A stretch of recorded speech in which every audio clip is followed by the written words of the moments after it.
En Barcelona, buenos días en Miami.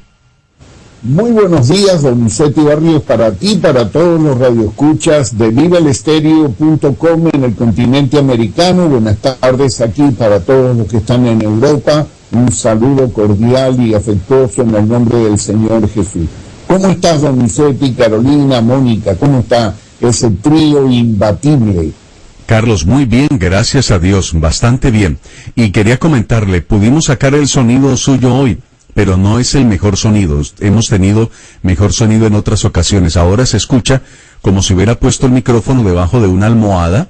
No tiene muchos brillos, está un poquito opaco. Y aparte de eso tiene mucho hiss, es decir, ese vientecito de fondo, ese ahí de fondo. Entonces, ¿quién sabe qué ha sucedido hoy con el audio? Mire, yo le subo el volumen al canal y se oye ese, lo cual significa que hay algo que no está bien ajustado. Puede ser la consola, el micrófono debe tener buen volumen. Tal vez la consola, la tarjeta de sonido, en alguna parte hay una fallita con el sonido. Bueno, indudablemente que algo malo está pasando de este lado, porque el sonido que generalmente lo tengo en el número 1, sí, ahora está en el número 7. Imagínese, le subió al 7. Sí, algo sucedió. Nadie más trabaja con su computadora cuando se conecta a Skype, porque pudiéramos verificar la forma como le hizo los ajustes en la conexión de Skype. El volumen. No, nadie trabaja excepto yo. Aquí no se ha variado esto, ¿no? No se preocupe, mire, vamos entonces a hacerlo. De todas maneras es audible, ¿no? Solo que uno quisiera siempre el sonido más nítido, más clarito, con mayor cuerpo, en fin. Pero bueno, lo podemos hacer. Carlos, quedó pendiente algo de ayer, antes de que abordemos un nuevo tema, porque me interesa de verdad salir de este tema de los diezmos, porque si no, nunca vamos a salir de ese tema. Como que le pasa cuando los autos caen en un charco, en un barrizal. Por más que aceleran e intentan salir, se hace más grande la zanja y se hunde más el automóvil.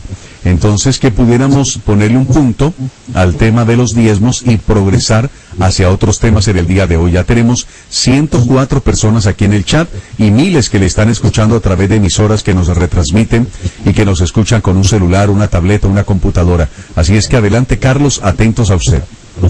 Muchas gracias, don Seti Barrios, por estar, entonces, permitirme que sigamos con este tema, que en realidad no depende de mí, ni siquiera de ti tampoco, porque a mí me gustaría darlo por terminado cuanto antes, porque hay tantos temas importantes que hablar en la Biblia que detenerse innecesariamente es una pérdida de tiempo.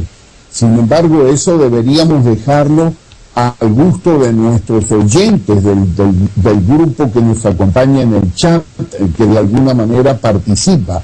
Yo, atendiendo pues la contribución de uno de los oyentes, nuestro hermano Esteban Roger, allí de México, te pasé una propuesta de que hay un estudio en internet que él me pasó, de 41 puntos, yo no sé si lo quieren leer con detenimiento, está bastante bien hecho, es un compendio de por qué razón fue abolido el diezmo en el nuevo pacto o en el Nuevo Testamento. Entonces, lo que se trata simplemente, lo que a mí me gustaría ratificar aquí es, primeramente, inquietudes de algunos integrantes del grupo de discusión, del grupo teológico que estamos formando nosotros, y entonces de Berianos, en el cual hay alguien que dice, habla sobre la necesidad de estar bajo autoridad. Esto yo lo aclaré ayer. La autoridad, la única autoridad bajo la cual uno tiene que estar es la autoridad de la palabra de Dios. No existe otra autoridad, no puede existir otra autoridad. Dios no ha dado ninguna autoridad a nadie, sino para edificación. Hágase todo para edificación. Entonces yo no puedo tener ninguna autoridad, ni nadie, ni ningún ser humano en esta tierra, haya sido apóstol, o haya sido el apóstol Pablo, o haya sido Pedro, o haya sido quien sea, que se pueda salir de más allá de lo que está escrito. Entonces, la autoridad Dios primeramente la da para edificar, jamás la da para destruir. Segundo, está toda la doctrina contenida en la palabra escrita, que era necesaria la acción apostólica en los tiempos de los apóstoles porque la escritura no había sido completada. Pero hoy, con el canon de la escritura ya listo, terminado, completo, toda la doctrina necesaria está allí en la escritura. Y el Espíritu Santo, que es digamos, morador en cada creyente, se encarga pues de iluminar las partes consecuentemente. Lo único que tiene que poner el creyente es la voluntad, su alma tiene que estar de acuerdo, porque en el alma reside la voluntad del ser humano, tiene que estar de acuerdo o aceptar, obedecer la palabra. De manera que las personas que escribieron allí acerca de la necesidad de estar bajo autoridad, es lógico que todos tenemos que estar bajo autoridad de la palabra de Dios, empezando por aquellos que creen ser algo en la iglesia. Ellos son los primeros, por eso Pablo decía que fueran imitadores de él en la misma forma que él era imitador de Cristo.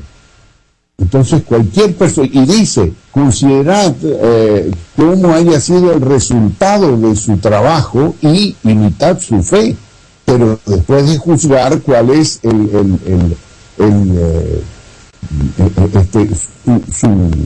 su ministerio, cómo ha sido su conducta, su testimonio, cuál es su testimonio. Yo mientras tanto estoy recibiendo aquí correos de hermanos muy amados que les doy muchas gracias por las palabras de aliento que he recibido en esos correos, que me dicen que han tenido pero tremendos fracasos simplemente porque los líderes se han peleado entre sí y entonces han dejado a las personas con un vacío total porque al creyente, bueno, estaban confiando en los líderes, pero Dios en ninguna parte dice que confiemos en los líderes. Dios dice que confiemos en Él y a nadie llamemos líder, más bien, ¿no? Entonces, no sé cómo aclarar esto y hasta qué punto seguir insistiendo en esto, en este tema, don Vicente. Más bien depende de la audiencia. Y la audiencia tiene que manifestarse en sus correos hasta que les quede claro el asunto. Por ejemplo, hay alguien que dice aquí, en Mateo 24, el Señor Jesús anunció que habría muchos falsos maestros. Entonces, como no termina de aclarar quién es el falso maestro, yo le tengo que decir que aquel falso maestro es el que trata de llevar su propia gloria, porque dice, vendrán falsos cristos. Entonces, que no puede sacar eso de contexto, y aquel que no lleva gloria o que no pretende llevar gloria, sino que la gloria sea de Cristo, sea de la palabra de Dios y sea la guía del Espíritu Santo, pues entonces tiene que ser juzgado, calificado por su fruto. No importa a quién se haya referido, si se ha referido a otra persona o si se ha referido a mi persona. Yo en realidad tengo que decir, junto con el apóstol Pablo, que poco tengo el ser juzgado por hombre, porque yo no, ni yo mismo me juzgo, porque el que me juzga a mí y a todos es el Señor. Entonces, nosotros debemos procurar tener buena conciencia delante de Dios, no delante de los hombres. Es imposible tener buena conciencia delante de los hombres y delante de Dios. A ambos no podemos agradar. Siempre vamos a desagradar a uno de los dos. Así está escrito y lamentablemente es así. Otro hermano dice, pero bueno, ¿cómo yo puedo dejar de diezmar? Entonces, ¿qué van a pensar de mí? Fíjate bien, ¿no? Entonces dice, ¿qué van a pensar de mí? no voy a poder participar en nada de la iglesia. Pero es que una de las cosas importantísimas de la ofrenda es lo secreto de la ofrenda.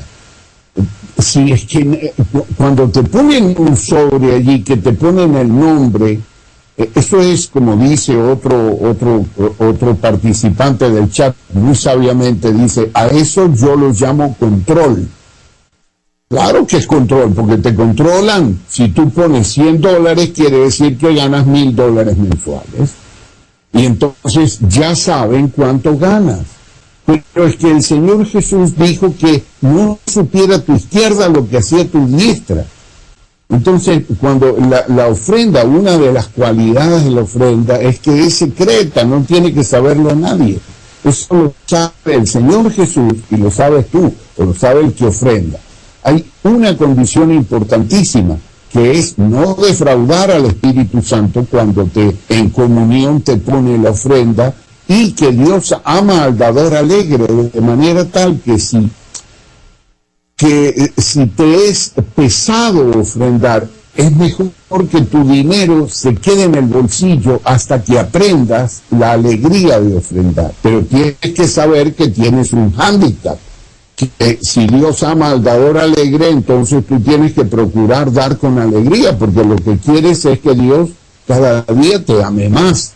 Entonces, hay una esencia allí que no tiene, y la parte más importante entre la ofrenda y el diezmo es que uno era una exigencia, el diezmo es una exigencia, y la ofrenda es algo voluntario sin que nadie te lo pida. Entonces el Señor no te pide nada, el Señor lo único que te pide es que no estés preso en tu corazón con el dinero perverso. Esto sí, entonces tienes que darlo con abundancia. El dinero solo sirve para gastar. Para lo único que sirve el dinero, que sirve para todo, según dice la palabra, es para gastarlo, más nada. No es para guardarlo, ni para amarlo, ni para adorarlo, ni para servirlo, ni para nada de eso. El dinero es para usarlo, para gastarlo. Entonces, hay que gastarlo en la bendición de Dios, hay que gastarlo en la dirección de Dios, como Dios te pone en el corazón, no solamente la cantidad de ofrendar, sino a quién ofrendarlo. Entonces, porque tú no puedes darle eso a un borracho para que se vaya a seguir comprando licor, porque te dice, al que te pide, dale. Sí, al que te pide, dale, pero dentro de unas consideraciones y dentro de una lógica. Entonces, tampoco me sirve aquello que han dicho aquí, de que yo lo doy, y después lo que hagan ellos con ese dinero es problema o responsabilidad de ellos. No, señor, de ninguna manera puedo estar de acuerdo con eso. Cuando digo debo estar de acuerdo con eso, es que pienso en lo que dice la Biblia. Nosotros tenemos una responsabilidad como hijos de Dios.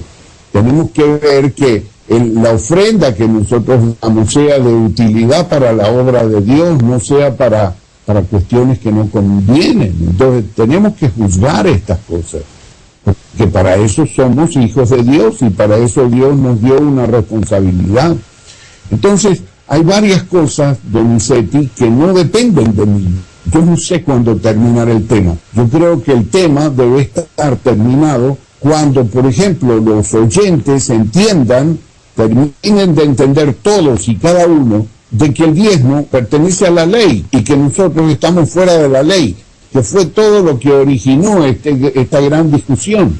Ahora, si quieren, porque dicen, malditos sois con maldición, ¿qué puedo yo decirles que eso no está escrito en la Biblia? Ya hemos hablado suficientemente sobre Malaquías 3:10, y dice, vosotros me robáis, toda la nación me está robando. Ahora, si usted cree que es de la nación israelita, bueno, piense a qué tribu pertenece y si le está robando al Señor o si pudiera eventualmente robarle. Yo creo que esa palabra que Dios la mandó para las personas que no terminaban de traer los diezmos en cereales o en frutos o en ganado, para que el pueblo cada 3 años, incluidos los huérfanos, las viudas, los necesitados, los extranjeros. Mira, El diezmo era una especie de IVA, de impuesto de la nación israelita. Nosotros no tenemos que pagarle impuestos a nadie,